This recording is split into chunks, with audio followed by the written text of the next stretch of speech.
You're going to have to come to terms with the fact that unless you've grown up during the 90s, it's impossible for anyone now to truly comprehend just how popular IFBB Pro Bodybuilding and huge muscles in general were not only part of American and global culture, but fully adopted by the majority of Western society and appreciated globally in the East, not only as a celebrated pastime, but a true integration and an institution contributing to human global connectivity. What am I talking about? Bodybuilding. Yeah, guys, it really was that big. I'm talking about magazines. You know those like little glossy, oversized mini books that they used to sell once a month or send to you in your house with an annual subscription? Well, they were sold to millions of people globally, painstakingly translated into multiple languages, and competitions weren't just held in Las Vegas, but across the globe.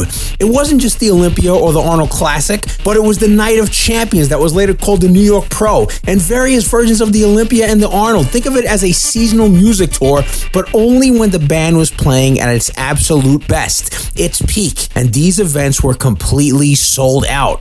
But not only that, but listen, in the 90s, Arnold Schwarzenegger was king.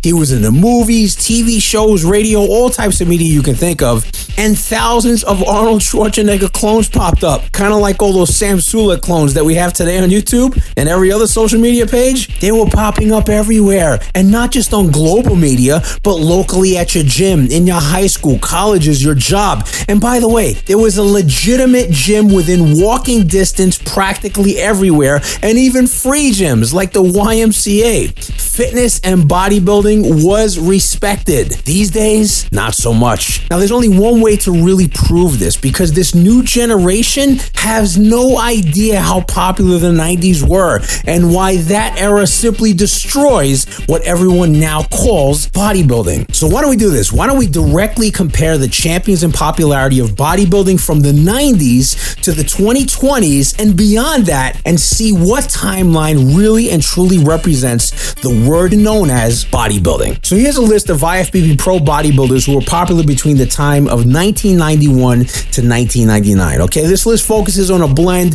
of IFBB Pro championship wins, especially the Olympia and the Arnold Classic, and popularity, with an emphasis on those who were really popular, even if they didn't always win the biggest titles, okay? Now, why don't we go to Dorian Yates? He was a 6-time Mr. Olympia between 1992 and 97. He was known as the Shadow for his extreme size and very brief public appearances. He dominated the era, ushering in the mass monster look, hugely popular for his Blood and Guts DVD and training philosophy. Now, why don't we talk about Ronnie Coleman, Mr. Olympia? He won twice in the 90s, okay? Of course, he went on to win 8 total, but his era began very late in this period. He quickly became immensely popular due to his unprecedented size that even surpassed Dorian eventually, his mass, his conditioning, and along with his charismatic, yeah buddy, personality. Now, why don't we talk about Flex Wheeler? He's an Arnold Classic champion. He won 4 times between 1993, 98, 99, and then 2000, so we skipped over the 90s just by 1 year. Forgive me for that one. He was a fan favorite. He was widely considered one of the most aesthetically pleasing, perfect physiques of all time.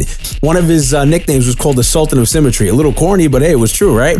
His popularity transcended the fact that he never won a Mr. Olympia contest. Kevin Levrone, he was an Arnold Classic champion. He won twice, 1994 and 96. He was called the Maryland Muscle Machine. He was one of the most consistent and popular challengers of his time, celebrated for his huge arms, heavy lifting technique, charismatic stage presence, and by the way, he was a drummer and a lead screamer, as I like to call him, for a rock band. So the guy did have some talents outside of bodybuilding that we got to see later on. Now, why don't we talk about one of the most controversial figures, Shawn Ray? He only won the Arnold Classic once. He never won the Olympia, but this dude was one of the most popular bodybuilders of the 90s. He was one of the top contenders. He consistently came in the top 5. He had an incredibly aesthetic physique, but an overly outspoken personality, which put him into hot water, not only with the fans, but with the people behind the scenes. Now, he placed in the top 5 at the Olympia multiple times throughout the decade, but he never won, ever. But he did win the Arnold Classic, as we said before, in 91, and he put out a lot of great training videos at the time. No DVDs, guys. We're talking about VHS, all right? Go back and look it up. Finally, we have to mention this guy, Nasser El Somebody. Multiple Grand Prix wins. He was a Mr. Olympia runner-up in 97. He came in second place, almost got the top spot. Many people, including myself, thinks that he really should have won. Now, he was extremely popular for his outlandishly huge, freakish mass and size combined with symmetry. Now, he was often called the People's Champion, especially at the 97 Mr. Olympia. I'm being one of those people. And I mean, he was just so popular among fans. Why? Because he was just this anomaly. He came from a different country. And you know what? Even though he didn't win, he still had a great personality and he was incredibly popular. So those are 6 people from the 90s. Why don't we talk about this era and see what we got going on, right? Number 1 at the top of the list has to be Chris Bumstead. All right. So he won the Mr. Olympia Classic Physique competition 4 times, 2020, 21, 22, and 23. He is one of the most followed bodybuilders globally, and he even exceeded 20 million followers on platforms like Instagram multiple times, okay?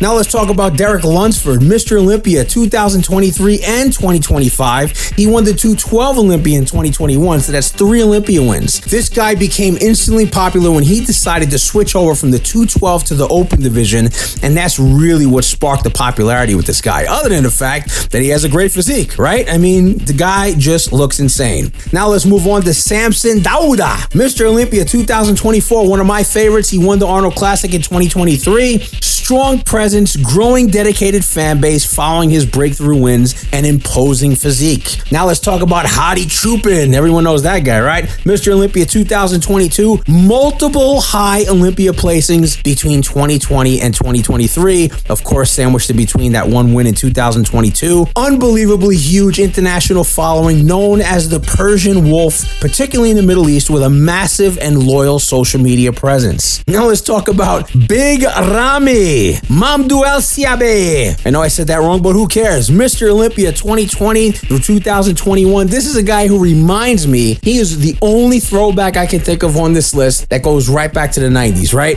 I mean, this guy walked on the stage, he completely dominated everyone, but later on suffered a couple of weird leg imbalances and other body parts, which looked like maybe he didn't really put that pin into the right section, if you know what I mean. So, but he was still one of the most popular ones because, like I said before, he's almost like a reincarnation of Nasser El Somebody. Finally, we have to give some props to Nick Walker. He won the Arnold Classic in 2021, the New York Pro in 2021. That was his year. He was known as the Mutant. Massive, unbelievable engagement. His following is due to his extreme size, unique look, and extremely popular YouTube and social media presence, right? Now, what do you notice about the 2 descriptions of these lists? One era was popular because bodybuilding itself was popular, and the other one was popular because social media.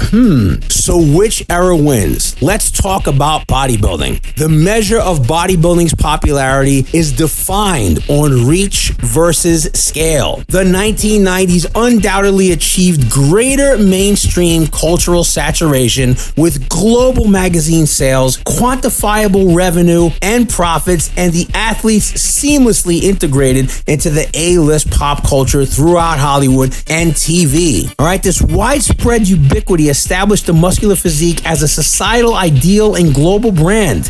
Conversely, currently, this 2020 era that we're in, right now in 2025, as we move into 2026, it's more of a leverage of social media for unprecedented scale and direct engagement, creating millions of dedicated individual followers, but largely within the specialized fitness subculture. The overall dominance of mass media influence dictates that the 1990s were the much more popular era for bodybuilding. The sport was successfully integrated into the non-digital mass media global consciousness, making it truly mainstream. There's only one conclusion you can come to. The 1990s destroys the 2020s when it comes to bodybuilding.